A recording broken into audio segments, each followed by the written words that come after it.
L'agent immobilier jetait sans cesse un coup d'œil à sa montre. Assise en face d'elle à son bureau impeccable, je signais les papiers qui allaient mettre ma modeste maison de 2 chambres en vente. À 70 ans, la plupart des gens penseraient que je déménageais dans un logement plus petit pour ma retraite. Personne ne connaissait la vérité.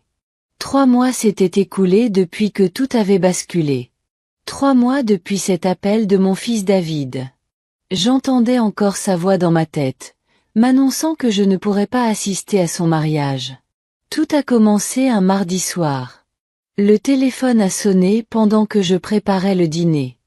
J'ai décroché, m'attendant à notre conversation hebdomadaire habituelle. « Salut David, comment avancent les préparatifs du mariage ?» La voix de mon fils était différente. Plus froide, d'une certaine façon. « Maman, Rebecca et moi devons te parler. » J'ai senti mon estomac se nouer. J'ai éteint le feu et me suis assise. « Qu'y a-t-il, ma chérie ?» David s'est raclé la gorge. « C'est à propos du mariage. La famille de Rebecca prend tout en charge. Ils veulent que ce soit vraiment exceptionnel. Parfait, même. Ça a l'air merveilleux. J'ai déjà acheté une jolie robe. Rien de trop sophistiqué, juste quelque chose. » Justement, maman, m'interrompit David. Rebecca et moi en avons discuté. Nous pensons que tu ne devrais pas venir. Ces mots me glacèrent le sang. Je serrai le téléphone plus fort. Comment ça? Je suis ta mère. Un long silence. Tu as vieilli, maman. Il faut que les photos soient réussies. Le père de Rebecca dépense une fortune. Ils veulent que tout soit parfait. Tu comprends, n'est-ce pas? Mes mains se mirent à trembler. Vous êtes en train de dire que je suis trop laide pour votre mariage. Ne dis pas ça comme ça. C'est juste que la famille de Rebecca est très soucieuse des apparences. Ils sont très attentifs à leur image. Nous pensons qu'il vaut mieux que tu ne viennes pas. Je restai sans voix.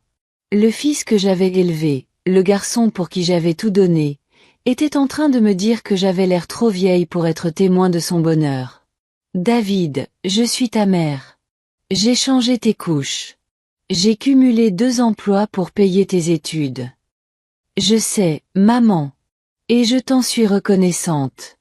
Mais Rebecca et moi avons aussi pensé à ton avenir. Il est peut-être temps de regarder du côté des maisons de retraite. Des endroits où tu serais entouré de personnes de ton âge. Des activités. Du personnel médical. Une maison de retraite? J'ai 70 ans et je suis en pleine forme, à part quelques cheveux gris. Ne sois pas dramatique. Ces endroits sont bien. Nous en avons déjà visité un qui s'appelle Sunset Manor. Il y a une place disponible le mois prochain. Le mois prochain.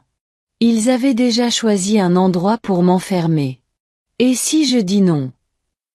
David soupira. Maman, tu ne peux pas vivre seule éternellement. Rebecca et moi allons fonder une famille. Nous n'aurons pas le temps de nous occuper de toi constamment.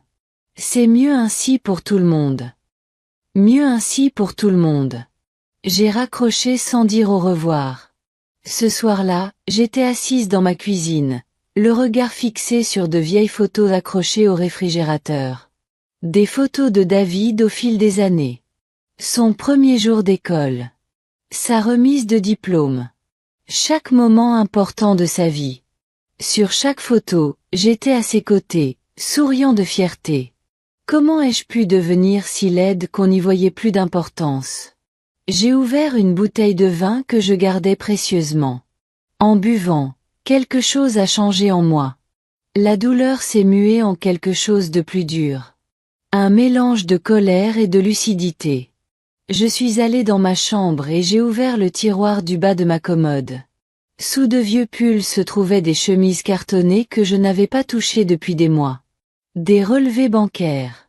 Des titres de propriété. Des documents d'investissement. David pensait connaître sa mère. Il pensait que j'étais juste une vieille femme solitaire dont le seul accomplissement avait été de l'élever. Il n'avait aucune idée de ce que j'avais construit discrètement toutes ces années. J'ai étalé les papiers sur la table de la cuisine. 3 titres de propriété. Des relevés de comptes d'investissement. Des contrats d'assurance vie. Des relevés bancaires. Le duplex que j'avais acheté 15 ans plus tôt valait maintenant 3 fois son prix d'achat. Le petit immeuble commercial que j'avais acquis 8 ans plus tard me rapportait un loyer régulier chaque mois. L'immeuble de 4 appartements que j'avais acheté 3 ans auparavant avait doublé de valeur. Mon patrimoine immobilier à lui seul valait plus d'1 million de dollars. Et puis il y avait mes comptes d'investissement. 20 ans à mettre de côté chaque dollar disponible dans des fonds indiciels. Rien d'extravagant. Juste une croissance régulière, tout en vivant simplement et en économisant le moindre sou. Ces comptes contenaient 800 000 dollars. J'avais 3 assurances vie pour un total de 500 000 dollars de capital d'essai. Mon compte courant affichait 127 000 dollars. Mon compte épargne, 200 000 de plus. J'ai fait le calcul mentalement. 2 600 000 dollars. J'ai bâti cette fortune par peur. Peur de dépendre de qui que ce soit. Peur de finir dans un établissement sordide si je n'étais plus capable de prendre soin de moi. L'ironie de la situation me faisait rire. Mon fils voulait me placer en maison de retraite pour la raison même qui m'avait poussé à passer des décennies à me constituer une sécurité financière. L'argent était mon secret. Mon filet de sécurité. Je comptais bien en parler à David un jour. Peut-être à 75 ans. Peut-être quand j'aurais vraiment besoin d'aide. J'imaginais sa surprise. Sa fierté de voir que sa mère avait été plus avisée qu'il ne le pensait. Maintenant, assise devant moi, avec 20 ans de préparatifs minutieux, je ressentis quelque chose que je n'avais pas éprouvé depuis des décennies, le pouvoir. David voulait me chasser de sa vie parce que je le gênais. Rebecca voulait m'enfermer parce que j'étais encombrante. Aucun des deux ne se doutait que la vieille femme misérable qu'il rejetait possédait une fortune colossale. Je pris le testament que j'avais rédigé 5 ans plus tôt. De simples mots sur du papier officiel. Je lègue l'intégralité de mes biens à mon fils bien-aimé, David Martinez, sachant qu'il en fera bon usage. Comme c'était absurde, maintenant. Je pris mon téléphone et composai un numéro que je connaissais par cœur, mais que je n'avais jamais appelé. Franklin et associés, comment puis-je vous aider? Ici Sarah Webb. J'ai besoin d'un rendez-vous avec Monsieur Franklin pour modifier mon testament. Laissez-moi vérifier son emploi du temps. Jeudi à 14 heures, ça vous conviendrait? Parfait. J'ai raccroché et appelé ma meilleure amie, Linda. Elle était la seule à être au courant de mes investissements. La seule à m'avoir vu tout sacrifier pour David, année après année. Sarah, qu'est-ce qui ne va pas? Tu as l'air contrariée. Je lui ai tout raconté. L'appel. Le mariage. La maison de retraite. Linda est restée silencieuse un long moment. Ma chérie, ça fait des années que j'attends que tu comprennes ce que tout le monde a vu. Ce garçon se sert de toi depuis qu'il sait comment faire. Elle avait raison.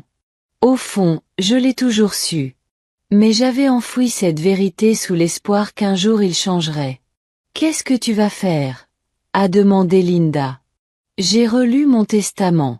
Ces mots naïfs concernant mon fils adoré. Je vais tout changer. Jeudi après-midi est arrivé plus vite que prévu. Je suis entrée dans l'immeuble de James Franklin, nerveuse mais déterminée. Le hall embaumait le cirage pour bois précieux et le cuir des meubles. Tout semblait professionnel et sérieux. James Franklin était un homme de petite taille, la soixantaine, au regard bienveillant. Je l'avais choisi 5 ans plus tôt, lorsque j'avais rédigé mon testament, car on m'avait dit qu'il était digne de confiance et consciencieux. Je n'aurais jamais imaginé revenir pour tout annuler. Madame Webb, dit-il tandis que je m'asseyais dans son bureau. Lorsque vous m'avez appelé pour modifier votre testament, vous avez évoqué des changements importants. Avant de commencer, je dois m'assurer que vous êtes bien consciente de votre décision. On prend souvent des décisions impulsives qu'on regrette ensuite. Je m'attendais à cette réaction. Un bon avocat ne laisserait pas ses clients commettre de graves erreurs. Monsieur Franklin, j'ai 70 ans. J'ai eu plusieurs jours pour y réfléchir. En fait, j'y ai réfléchi bien plus longtemps. Ma situation a changé. Mon testament doit refléter la réalité d'aujourd'hui, et non des souhaits qui ne se réaliseront jamais. Il ouvrit mon dossier et examina l'Ancien Testament. Celui qui léguait tout à David. C'est une grande propriété. Quand nous avons écrit ceci il y a 5 ans, vous disiez l'avoir construite en pensant à l'avenir de votre fils. C'était avant que je sache ce que mon fils pense vraiment de moi. Je lui ai raconté l'appel téléphonique. Le fait d'être trop vieille et trop laide pour le mariage. La maison de retraite qu'ils avaient déjà choisie. Le fait d'être traité comme une honte plutôt que comme une personne. James Franklin est resté professionnel, mais j'ai vu quelque chose traverser son visage. Du dégoût, peut-être. Ou la reconnaissance d'une histoire qu'il avait entendue trop souvent. Je vois, a-t-il dit doucement. Et vous voulez exclure votre fils définitivement? Définitivement. Je veux que tout aille à la Fondation pour l'avenir des femmes. La Fondation pour l'avenir des femmes était une organisation caritative que j'ai soutenue pendant des années avec de petits dons.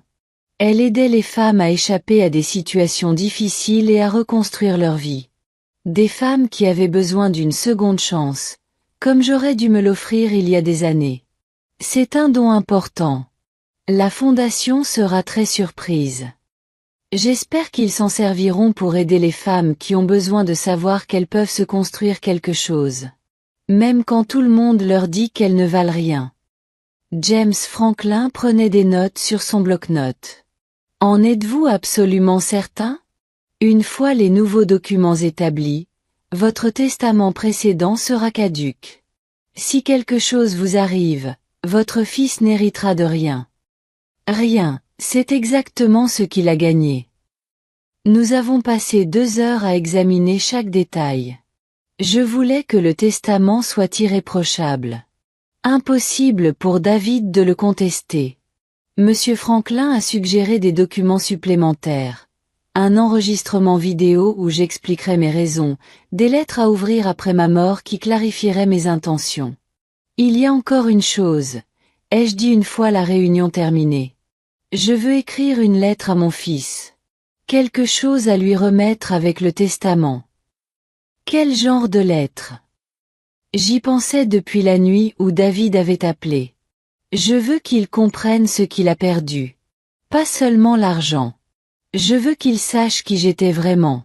Ce que j'ai accompli. Ce que j'ai sacrifié. Je veux qu'il sache que la femme qu'il jugeait trop laide pour être reconnue valait bien plus qu'il ne l'imaginait. Monsieur Franklin a acquiescé. Nous pouvons nous en occuper. Ma secrétaire préparera les documents pour votre signature la semaine prochaine. Nous pourrons alors enregistrer votre déclaration vidéo. Tandis que je prenais mon sac pour partir, il m'a observé attentivement. Madame Webb, si vous me permettez, quels sont vos projets maintenant? Vous faites ce changement, mais vous êtes encore relativement jeune et avez de nombreuses années devant vous. C'était une bonne question. Une question que je me posais souvent. Que faire de sa vie quand on a passé tant d'années à la vivre pour quelqu'un d'autre? Je ne sais pas, ai-je répondu honnêtement. Pour la première fois de ma vie d'adulte, je vais le découvrir. La semaine suivante, je suis retourné signer le Nouveau Testament et enregistrer ma déclaration vidéo. Assise devant la caméra dans le bureau de Monsieur Franklin, j'ai regardé droit dans l'objectif et j'ai parlé clairement. Je m'appelle Sarah Margaret Webb et je suis saine d'esprit et de corps. Je modifie mon testament non pas par colère passagère, mais parce que j'ai une vision plus claire de ma relation avec mon fils, David Martinez. Pendant 34 ans, J'ai cru que l'amour inconditionnel signifiait accepter n'importe quel traitement. Je croyais qu'être une bonne mère signifiait sacrifier mes besoins, ma dignité, ma valeur pour le bien de mon enfant. Je me trompais. J'ai marqué une pause, choisissant soigneusement mes mots. L'amour doit être réciproque. Le respect doit se gagner et se rendre. L'homme que j'ai élevé m'a clairement fait comprendre qu'il ne voit en moi aucune valeur au-delà de ce que je peux lui apporter. Il considère mon existence comme une honte pour sa nouvelle vie. C'est pourquoi je lègue mes biens à une organisation qui aide les femmes à se construire une vie meilleure. Des femmes comme celles que j'aurais dû avoir le courage d'être il y a des années. J'ai regardé droit dans la caméra, imaginant David regarder cet enregistrement un jour.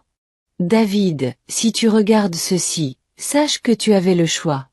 Tu as choisi de me considérer comme jetable. Je choisis de me débarrasser de la vie que j'ai bâtie sur cette illusion.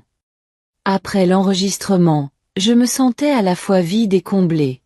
Vide de mes vieux rêves.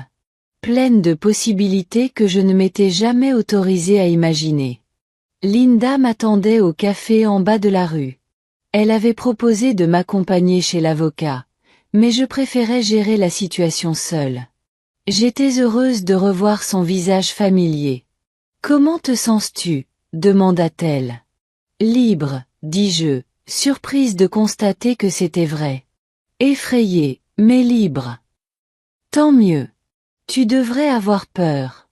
Tu vas découvrir qui est Sarah Webb quand elle n'est pas occupée à être la mère de David Martinez.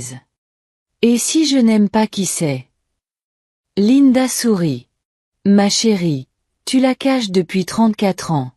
Je pense qu'elle va te surprendre. » Assise autour d'un café, je me suis surprise à penser à des choses pratiques. Je ne voulais pas rester dans la même ville, la même maison où j'avais passé tant d'années à attendre la visite ou l'appel de David. Je ne voulais plus continuer à vivre cette petite vie que j'avais construite autour de ses besoins. « Linda, dis-je soudain. Que dirais-tu de voyager ? » Qu'est-ce que tu veux dire ? Je veux dire, et si on faisait un vrai voyage ? Pas juste un week-end quelque part. Et si on allait en Europe, en Australie, ou quelque part dont on a toujours parlé sans jamais y aller ? Les yeux de Linda s'illuminèrent. Sarah Webb, tu me proposes de devenir des voyageuses. Pourquoi pas ? J'ai plus d'argent que je ne savais qu'en faire quand j'ai prévu de le léguer à David. Si je dois le dépenser pour quelque chose d'utile, pourquoi ne pas vivre la vie que je ne me suis jamais autorisée ? Pour la première fois depuis l'appel de David, je n'ai ressenti ni colère ni peine. J'ai ressenti de l'excitation. L'avenir qui me paraissait si sombre une semaine auparavant semblait soudain plein de promesses. Mais d'abord, il me restait une chose à faire. Un dernier cadeau à offrir à mon fils. Je voulais qu'il vive une journée parfaite. Le jour de son mariage.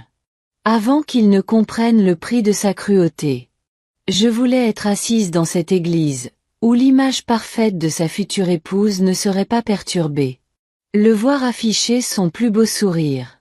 Le voir croire qu'il a réussi à se débarrasser des aspects gênants de son ancienne vie. Et puis, je voulais lui remettre une enveloppe qui lui apprendrait la différence entre ce qu'on croit jeter et ce qu'on a réellement perdu. Le mariage était encore dans 3 semaines. Cela me laissait le temps de préparer ma dernière prestation dans le rôle de la mère de David Martinez. Je me suis réveillée le jour du mariage de David avec un sentiment de calme que je n'avais pas ressenti depuis des mois. Pendant 3 semaines, j'avais préparé ce moment. Et maintenant, il était enfin arrivé. La lumière du matin filtrait à travers la fenêtre de ma chambre. Elle illuminait la robe que j'avais choisie pour l'occasion. Une simple robe bleu marine avec une veste assortie. Élégante sans être ostentatoire. Le genre de tenue qui rendrait bien sur les photos, même de loin, sans pour autant éclipser la mariée. Je m'étais fait coiffer la veille dans un salon où je n'étais jamais allée. J'avais dépensé plus pour cette coupe et ce coiffage que d'habitude en 6 mois. La coiffeuse était une jeune femme nommée Maria. Elle avait un regard chaleureux et une gentillesse sincère. Tu es magnifique, m'a-t-elle dit en terminant. Quelle que soit l'occasion, tu seras resplendissante. Si seulement elle savait. J'ai aussi fait du shopping pour la première fois depuis des années. Du vrai shopping, pas juste des achats de première nécessité dans des magasins discount. J'ai acheté de nouvelles chaussures. Un nouveau sac à main. Même de nouveaux sous-vêtements. Recommencer à zéro semblait exiger une renaissance intérieure. La femme que je voyais dans le miroir avait l'air d'une invitée à un mariage somptueux. Une femme digne et rayonnante. Quel dommage que David n'ait jamais l'occasion de me présenter. À 9 heures, j'ai appelé un taxi. J'ai brièvement songé à conduire moi-même, mais je voulais que cette journée soit différente de toutes celles que j'avais passées en tant que mère de David. Aujourd'hui, j'étais une invitée, pas une simple obligation. L'église était magnifique. Une de ces églises historiques du centre-ville, avec ses hauts plafonds et ses vitraux. La famille de Rebecca avait visiblement dépensé sans compter. Des roses blanches ornaient chaque banc. Un ruban de soie blanche dessinait une allée qui semblait mener au paradis. Je me suis assise tout au fond. Exactement là où David espérait sans doute que je serais, si seulement je venais. De là, je pouvais tout voir sans être vue. Les garçons d'honneur dans leurs costumes assortis. Les invités dans leurs tenues soigneusement choisies. Le photographe qui se déplaçait pour immortaliser chaque instant de cette journée parfaite pour Rebecca. Linda voulait m'accompagner, mais je lui ai dit que je devais vivre cela seule. Ce matin-là, elle m'a serré très fort dans ses bras en déposant l'enveloppe.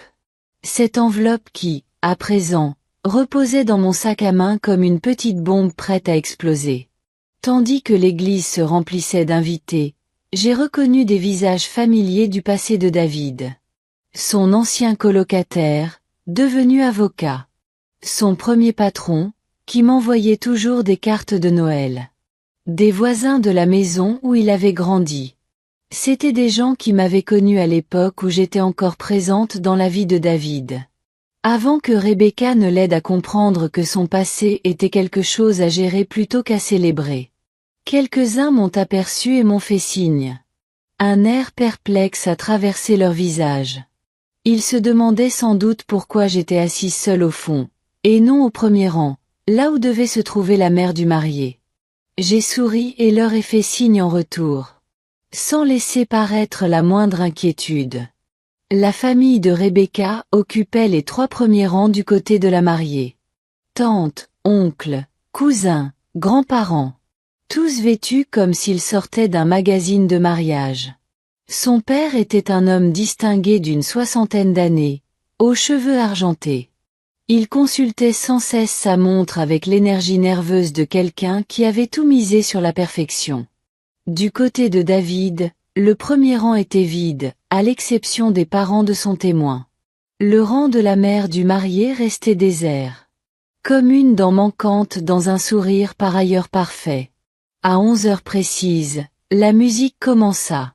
La marche nuptiale emplit l'église. L'assemblée se leva, et je me levai avec elle. Je vis Rebecca apparaître au fond de l'église, telle une vision dans une robe de soie et de dentelle blanche. Elle était magnifique, je devais l'admettre. 28 ans, de longs cheveux blonds et des traits naturellement parfaits. Sa robe coûtait probablement plus cher que ce que je gagnais en 6 mois. Elle descendit l'allée avec l'assurance de celle qui n'avait jamais douté mériter le meilleur. Mais c'était David que je ne pouvais détacher de mon regard. Il se tenait à l'autel, dans son costume parfaitement ajusté. Ses cheveux noirs étaient coiffés à la perfection. Son visage rayonnait de joie et d'impatience. Voilà à quoi ressemblait le bonheur sur le visage de mon fils. Pur, simple, sans la moindre ombre. Il avait l'air d'un homme qui avait réussi à façonner sa vie exactement comme il le souhaitait. Qui avait éliminé tous les obstacles à son avenir idéal. Lorsque Rebecca atteignit l'autel et prit son bras, le sourire de David était si éclatant qu'il aurait pu illuminer l'église. C'était ce sourire que j'attendais avec impatience durant toutes ces années de sacrifice. Le sourire qui justifiait chaque double journée de travail et chaque achat d'occasion. Le revoir maintenant, avec le recul, c'était comme contempler un magnifique coucher de soleil avant l'ouragan. La cérémonie était à la hauteur d'un mariage mondain. Élégante, traditionnelle, parfaitement orchestrée. Le pasteur a parlé d'amour et d'engagement. De la construction d'une vie à deux. De l'importance de la famille et des liens qui résistent à toutes les épreuves. David et Rebecca ont échangé des vœux qu'ils avaient écrits eux-mêmes. Ils se promettaient de s'aimer et de se respecter. De faire passer l'autre avant tout. De construire un avenir fondé sur la confiance et le respect mutuel. Je me demandais si David percevait l'ironie de ses propres mots. Lorsque le pasteur les a déclarés mari et femme, lorsque David a embrassé sa promise et que l'assemblée a éclaté en applaudissements, j'ai ressenti un étrange mélange d'émotions. De la fierté. Il était si beau, si heureux. De la tristesse. Ce moment aurait dû être un moment que nous partagions. L'aboutissement de toutes ces années que j'avais investies dans son avenir. Et autre chose. Un sentiment d'accomplissement. C'était la dernière fois que je verrais mon fils sourire d'une joie aussi simple. Dans 1 heure environ, tout allait changer pour lui. Et ce serait de ma faute.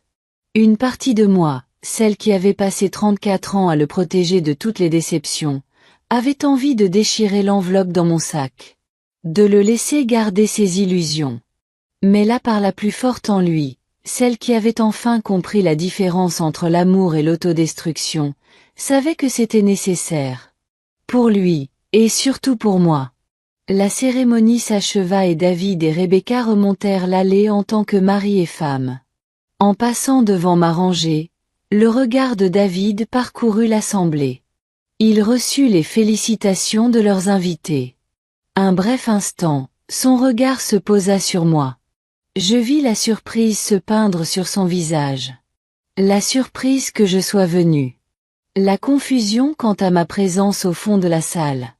Une pointe de gêne, peut-être, lorsqu'il réalisa que certains invités se demandaient sans doute pourquoi sa mère n'était pas parmi la famille. Mais sa nouvelle épouse l'entraînait vers l'avant. Le photographe appelait pour les photos. L'instant passa. L'attention de David se reporta à sa journée parfaite et je redevins invisible. Exactement comme il le souhaitait. La haie d'honneur se forma à l'entrée et j'attendis que la plupart des invités aient présenté leurs félicitations avant de m'approcher. Rebecca était radieuse dans sa robe blanche. Elle acceptait les compliments avec l'aisance d'être au centre de l'attention. David se tenait à ses côtés, une main sur sa taille. Il jouait le rôle du mari dévoué avec une facilité déconcertante. Quand ils m'aperçurent arriver, j'observai un bref échange de regards entre eux. Le sourire de Rebecca se figea légèrement. David redressa les épaules, comme s'il se préparait à une tâche ingrate, mais gérable. « Maman, dit-il quand je les rejoignis. Tu es venue. Bien sûr que je suis venue. Tu es mon fils. Rebecca me tendit la main avec le sourire gracieux de quelqu'un qui a reçu une éducation impeccable. Madame Webb, merci infiniment d'être là. Vous êtes ravissante. Elle mentait, bien sûr. Mais elle mentait avec une élégance naturelle, comme on le fait quand les bonnes manières exigent une politesse irréprochable. Merci, Rebecca. Vous êtes une magnifique mariée. David est très chanceux. Nous le sommes tous les deux, répondit David.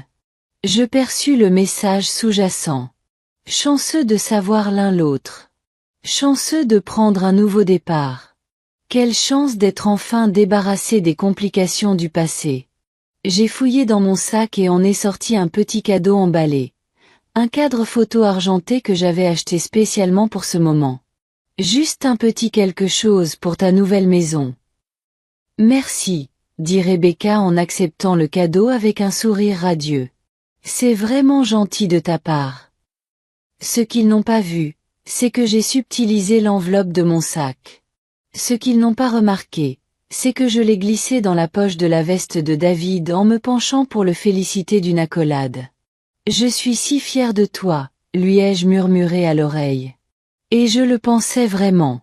J'étais fière de l'homme qu'il était devenu, même si cet homme n'avait plus de place dans sa vie pour la femme qui lui avait donné la vie. Merci, maman, a-t-il murmuré en retour. Pendant un instant, sa voix était celle du petit garçon qui se blottissait dans mon lit pendant les orages. Puis Rebecca l'a emmené pour accueillir d'autres invités. J'étais de nouveau oubliée. Une simple invitée parmi tant d'autres célébrant leur début parfait. Je n'ai pas eu à attendre mardi. Linda m'a appelé dimanche matin à 8h30. Sa voix était tendue, trahissant une excitation à peine contenue. Sarah, allume ton téléphone. Allume tout. Vérifie tes emails, ta messagerie vocale, tout. J'ai passé samedi soir et dimanche matin dans un isolement volontaire. Téléphones éteints, rideaux tirés. Je vivais dans la bulle paisible d'une décision prise et de ses conséquences enclenchées. Je savais qu'une fois que David aurait trouvé l'enveloppe et il la trouverait, ma vie tranquille basculerait dans le chaos. Je voulais une dernière nuit de paix avant la tempête. Et maintenant, la tempête était arrivée. Ma messagerie vocale était pleine. 17 messages, tous de David. D'abord calme, puis montant en puissance jusqu'à frôler la panique. Je les ai écoutés un par un, assistant en direct à l'effondrement du mariage parfait de mon fils. Premier message, samedi soir, 19h15. Maman, j'ai trouvé ton enveloppe. C'est très drôle. Rappelle-moi pour qu'on en parle comme des adultes. Il pensait que c'était une blague. Une manipulation pour attirer son attention. Il n'en avait aucune idée. Message 3, samedi, 8h45. Maman, j'ai appelé la ligne d'urgence de James Franklin. Il ne me dira rien avant lundi, mais il a confirmé que tu étais sa cliente. Qu'est-ce qui se passe? Il commençait à comprendre que ce n'était pas un jeu. Message 7, samedi, 11h30. 2 600 000 $? Tu es folle. D'où vient cet argent? Depuis combien de temps me mens-tu sur toute la ligne? L'incrédulité dans sa voix était presque comique. Mon fils, qui pensait tout savoir de sa pauvre mère, découvrait qu'elle menait une vie bien différente de celle qu'il avait imaginée. Message 12, dimanche, 2h15 du matin. Le père de Rebecca est au courant. Quelqu'un a vu ta lettre et maintenant toute sa famille sait que tu étais au mariage pour nous humilier. Rebecca s'est enfermée dans la salle de bain. Elle refuse même de me regarder. Qu'est-ce que tu as fait? La nouvelle s'était répandue. D'une manière ou d'une autre, le contenu de ma lettre s'était retrouvé connu de tous à la réception.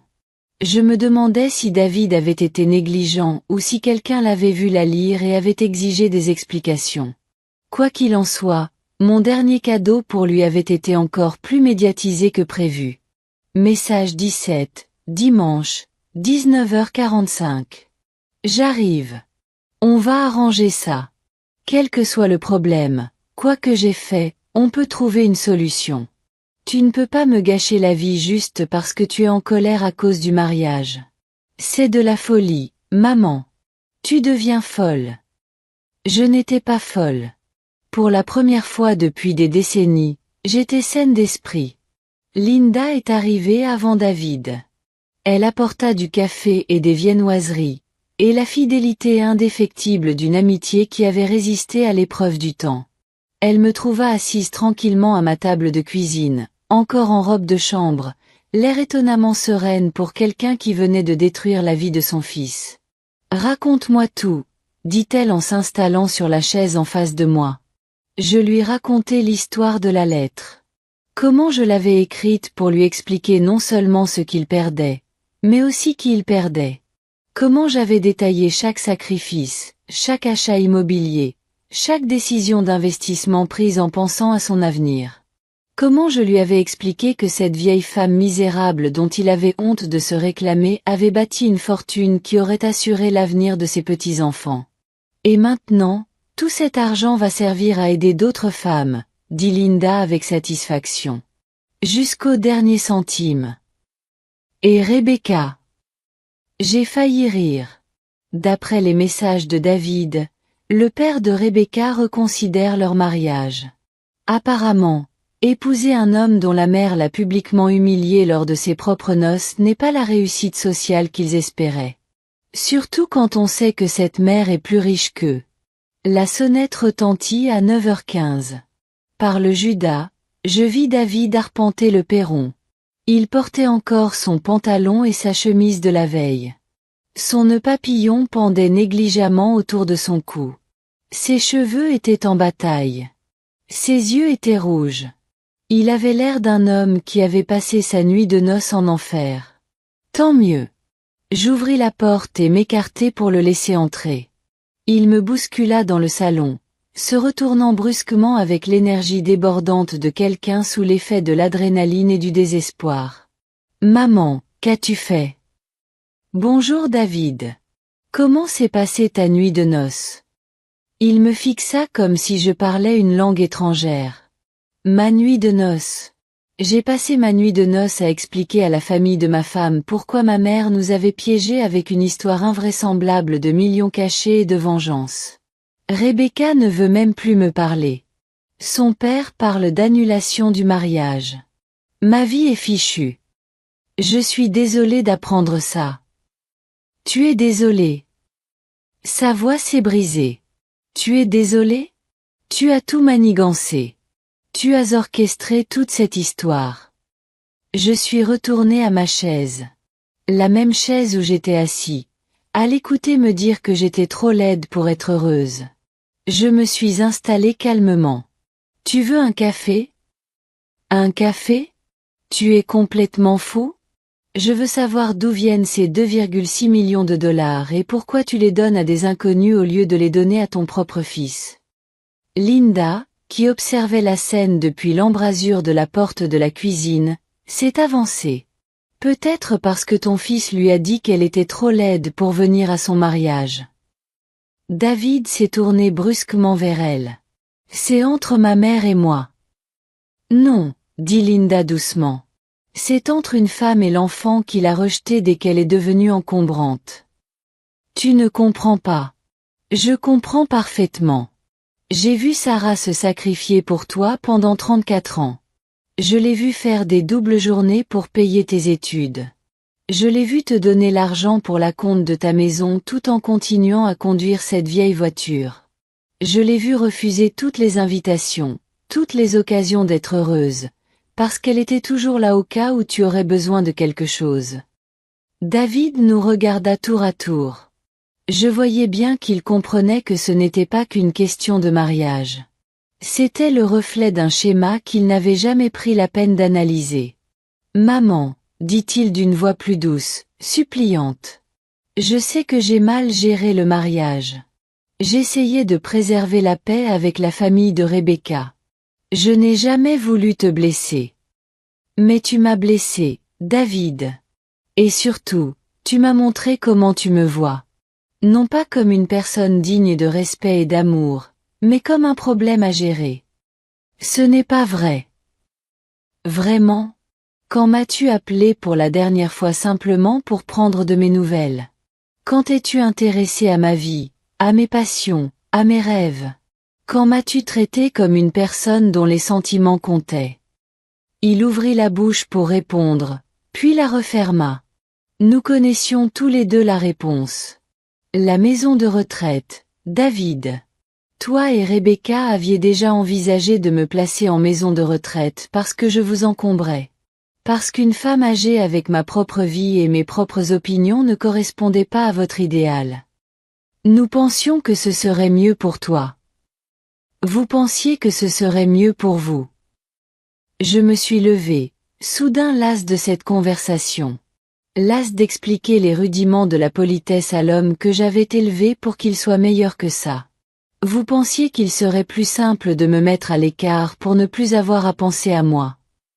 David s'est affalé sur le canapé, la tête entre les mains. Qu'est-ce que tu veux que je fasse ? Comment je peux arranger ça ? C'était la question que j'attendais. Et la réponse est venue plus facilement que prévu. Tu ne peux rien y faire, David. Certaines choses, une fois brisées, sont irréparables. Mais je t'aime. Tu es ma mère. L'amour n'est pas qu'un sentiment, ma chérie. C'est la façon dont tu traites les gens. C'est la place que tu leur accordes dans ta vie. C'est leur faire une place, même quand c'est compliqué. Je me suis approchée de la fenêtre, contemplant le jardin que j'avais planté. La vie que j'avais construite. Tu ne m'aimes pas, David. Tu aimes l'idée que tu te fais de moi.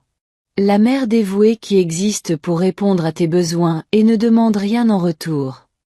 Ce n'est pas juste. Juste. Je me suis retournée vers lui. Était-ce juste que je travaille 60 heures par semaine pour que tu puisses t'acheter des vêtements de marque?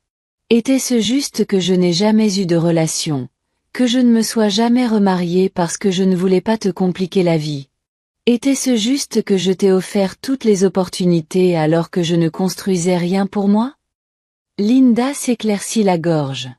Sarah, je pense que tu devrais lui parler de mardi. David leva brusquement les yeux. Mardi. J'avais prévu de le laisser l'apprendre par James Franklin.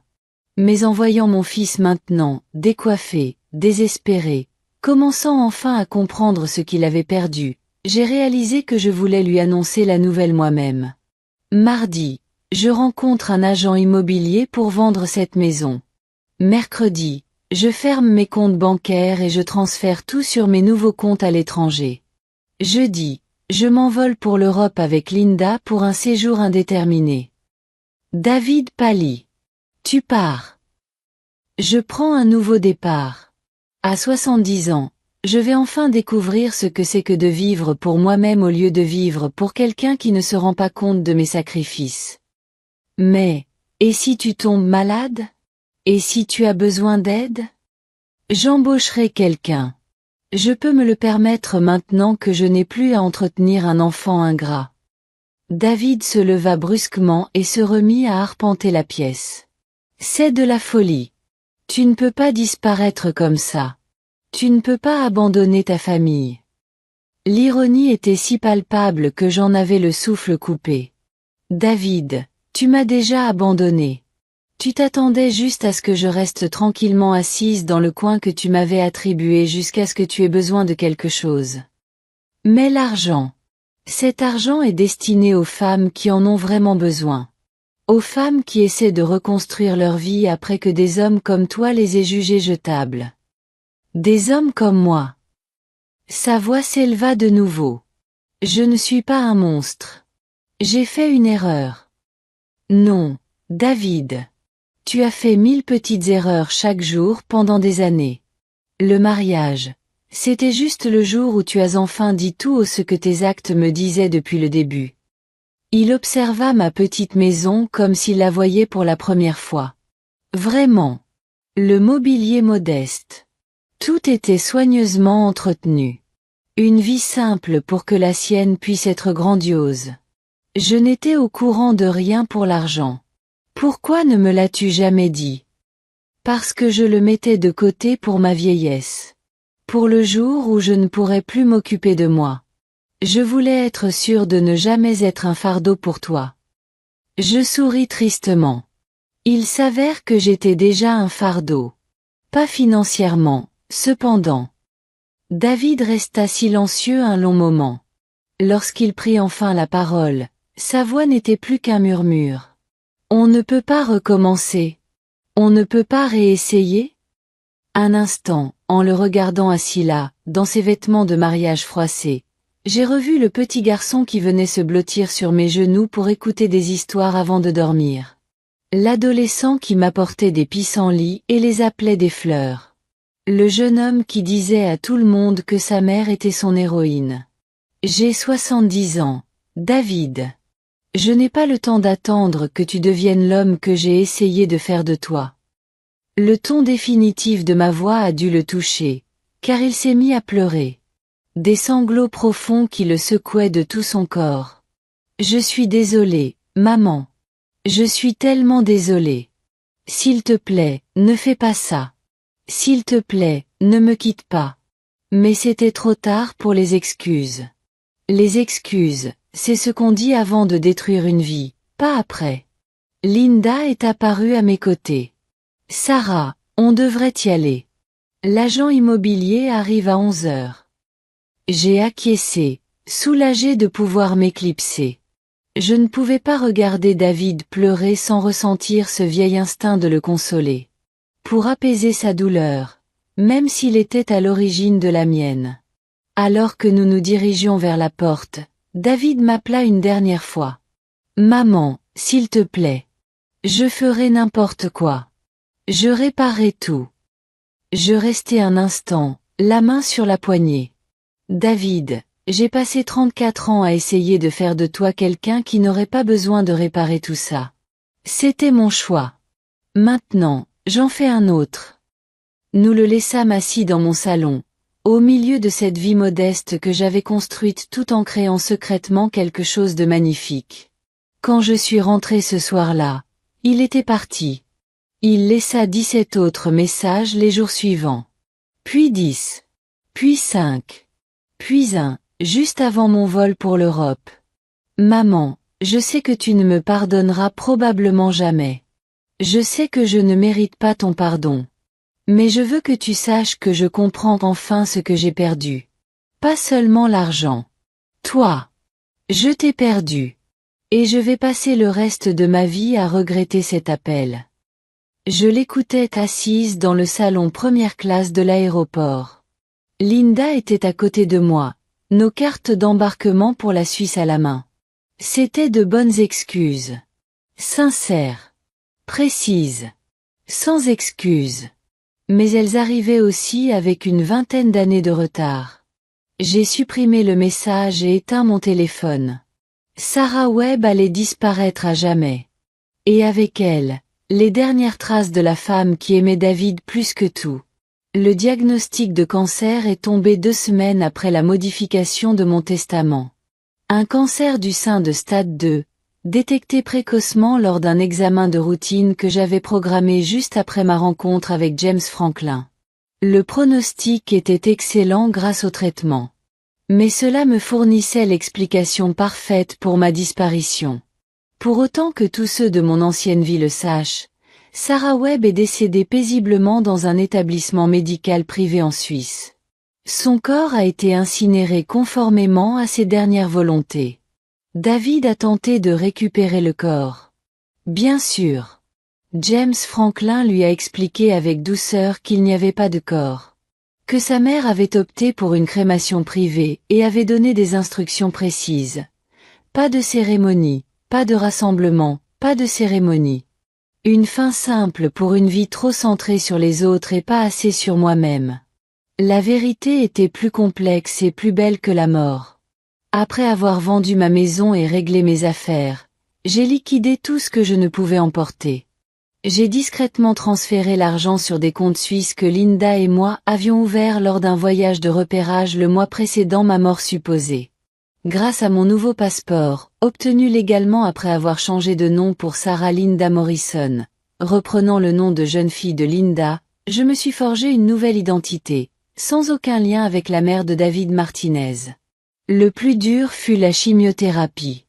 Malgré l'excellent système de santé suisse que mon argent pouvait m'offrir, 6 mois de traitement furent éprouvants.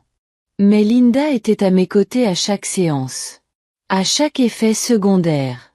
À chaque instant de doute face à cette décision radicale. « Tu es sûr de toi ?» m'a-t-elle demandé lors d'une semaine particulièrement difficile. Il n'est pas trop tard pour revenir en arrière. Tu pourrais dire à David que tu as survécu. Que tu veux réessayer. J'y ai réfléchi. Pendant les moments les plus difficiles du traitement, quand j'étais faible, effrayée et que je remettais tout en question, une partie de moi ne désirait rien d'autre que d'appeler mon fils et de l'entendre me dire qu'il m'aimait. Mais alors, je me suis souvenu de cet appel. Du mariage. De la maison de retraite. De toute cette vie où l'on m'avait considérée comme acquise.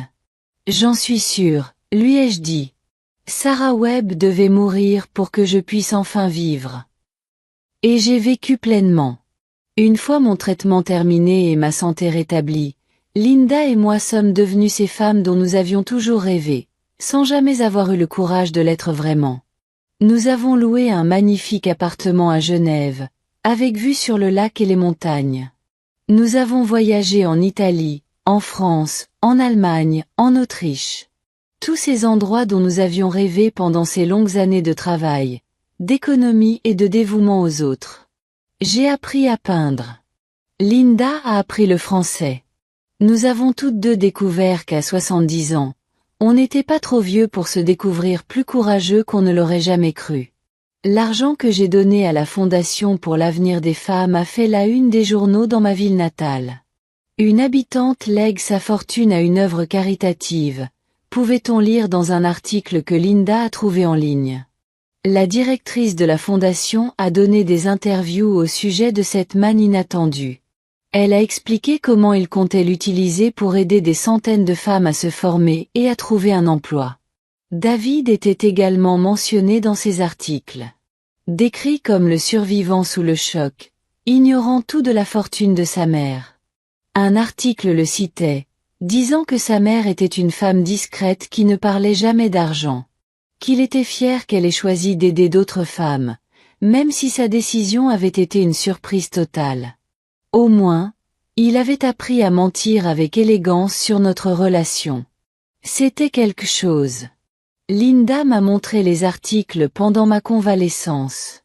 Leur lecture m'a fait éprouver un mélange complexe d'émotions. De la fierté de savoir que mon argent aidait déjà des femmes à reconstruire leur vie. De la tristesse de voir que David continuait de jouer le rôle du fils aimant, même après ma mort supposée. Et du soulagement. Un immense soulagement d'être enfin libéré du besoin de me soucier de ce qu'il faisait. Ça te manque parfois, m'a demandé Linda un soir, alors que nous étions assis sur notre terrasse à regarder les lumières s'allumer de l'autre côté du lac. Être une mère. J'ai réfléchi attentivement à sa question. Le petit garçon qu'il était me manquait. La relation que je croyais avoir avec lui me manquait. Mais le fait d'être prise pour acquise ne me manquait pas. Le fait de devoir me faire toute petite pour qu'il se sente plus grand ne me manquait pas. Et la culpabilité, a insisté Linda. Tu ne te sens pas mal de lui avoir fait croire que tu étais morte? C'était plus difficile à répondre. Je me sentais coupable parfois. Surtout tard le soir, quand je n'arrivais pas à dormir et que mes pensées se tournaient vers David. Était-il en deuil? Le fait de me perdre, ou de croire qu'il m'avait perdu, lui avait-il appris quelque chose sur la façon dont il me traitait? Avait-il seulement pensé au sacrifice que j'avais fait? Ou se souvenait-il seulement de moi comme de la vieille folle qui avait gâché son mariage? Parfois, oui, ai-je admis. Mais je me souviens ensuite qu'il me traitait déjà comme si j'étais morte. Au moins, maintenant, c'est honnête. Nous étions en Suisse depuis 8 mois lorsque Linda a suggéré que nous retournions aux États-Unis. Pas dans notre ville natale. Nous étions tous les deux d'accord pour ne plus jamais y remettre les pieds. Mais pour rendre visite à sa fille en Californie. Peut-être visiter certains des parcs nationaux dont nous avions toujours rêvé.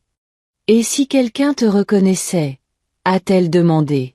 Ce matin-là, je me suis regardée dans le miroir et je me suis à peine reconnue. Les vêtements élégants. La coiffure impeccable. L'assurance qui découle du fait de vivre pour soi-même plutôt que pour les autres. J'étais une personne complètement différente de la femme fatiguée assise au dernier rang au mariage de David. Même si quelqu'un de mon ancienne vie me voyait, il ne remarquerait probablement pas la ressemblance. On voit ce qu'on s'attend à voir. Et personne ne s'attend à ce que Sarah Webb soit vivante, épanouie, vêtue de vêtements de luxe et arborant une sophistication européenne. Qu'il regarde, dis-je. Sarah Webb est morte. Je suis une toute autre personne maintenant. Et c'était vrai. La femme que je suis devenue avait des opinions qu'elle exprimait librement. Elle dépensait son argent pour son propre plaisir. Elle cultivait des amitiés par plaisir, et non par intérêt. Elle lisait pour le plaisir. Elle veillait tard parce qu'elle en avait envie. Elle voyageait au gré de ses envies. Elle était, je m'en suis rendu compte, la femme que j'avais toujours été sous toutes ces années d'abnégation. Elle était simplement enfouie sous tant de couches de maternité, de devoirs et d'amour mal avisés que j'avais oublié son existence. Pour le premier anniversaire de ma mort, Linda et moi avons organisé une fête. Nous avons invité les amis que nous nous étions fait en Suisse. Nous avons acheté du champagne de grande qualité.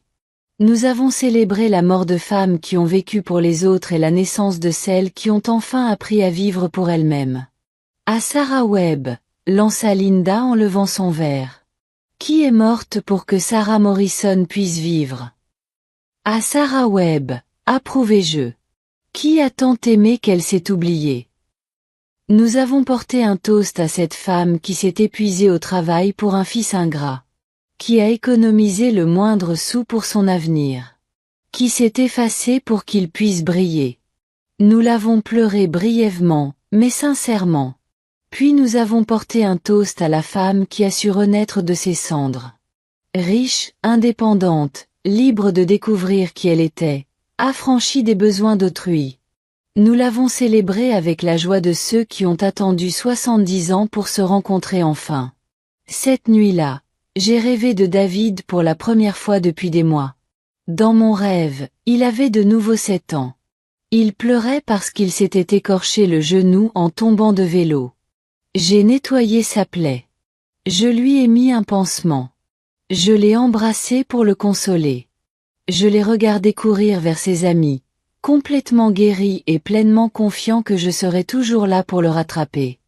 Je me suis réveillée apaisée, et non triste. Ce petit garçon méritait d'être aimé inconditionnellement. Protégé. Choyé. Célébré. Je lui ai donné tout cela, et bien plus encore. L'homme qu'il est devenu a fait ses propres choix quant à l'avenir de cet héritage. Ces choix ont eu des conséquences. Et l'une de ces conséquences a été la perte de la femme qu'il aimait plus que tout au monde. J'ai fait mes choix, moi aussi. J'ai choisi de m'aimer suffisamment pour partir. De respecter ma dignité au point d'exiger le respect. De croire que je méritais mieux que d'être traitée comme une honte par celle pour qui j'avais tout sacrifié. Contemplant le lac Léman dans la douce lumière du matin, j'ai ressenti quelque chose que je n'avais pas éprouvé depuis des décennies. Une paix intérieure totale avec mes décisions. La femme décédée au mariage de David, celle qui avait passé sa vie à être rabaissée et ignorée, avait disparu à jamais. À sa place, une autre avait appris qu'il n'est jamais trop tard pour recommencer. Jamais trop vieux pour découvrir sa propre valeur. Jamais trop effrayant de se choisir soi-même plutôt que ceux qui ne vous choisissent pas. 2 années passèrent. Linda et moi poursuivions notre nouvelle vie. Nous passions le printemps à Paris. L'été dans les montagnes suisses. L'automne à Rome. L'hiver à Genève. Nous nous sommes fait des amis. Nous avons pris des cours de cuisine. Nous sommes allés à des concerts et des expositions d'art. Nous avons vécu la vie que nous aurions dû nous offrir il y a des décennies. Je pensais encore parfois à David. Je me demandais ce qu'il était devenu. Si son mariage avait survécu. S'il avait jamais vraiment compris ce qu'il avait perdu. Mais ces pensées étaient moins fréquentes maintenant. Elles avaient moins d'emprise sur moi. Un après-midi, alors que nous déjeunions dans un café près de notre appartement, Linda me montra quelque chose sur son téléphone. Une annonce de naissance qu'elle avait trouvée en ligne. David et Rebecca avaient eu une fille. Emma Rose Martinez. Née en pleine santé, pesant 3,26 kg. Je fixais la photo. Un tout petit bébé aux cheveux noirs comme ceux de David. Rebecca rayonnait près de son lit d'hôpital. David tenait sa fille dans ses bras avec la tendresse d'un jeune père. « Ça va ?» demanda doucement Linda. Je ne savais pas trop ce que je ressentais. C'était ma petite fille. Un enfant qui ne me connaîtrait jamais. Qui grandirait en entendant des histoires sur une grand-mère décédée avant sa naissance. Mais cette grand-mère, ce n'était pas moi. Plus maintenant.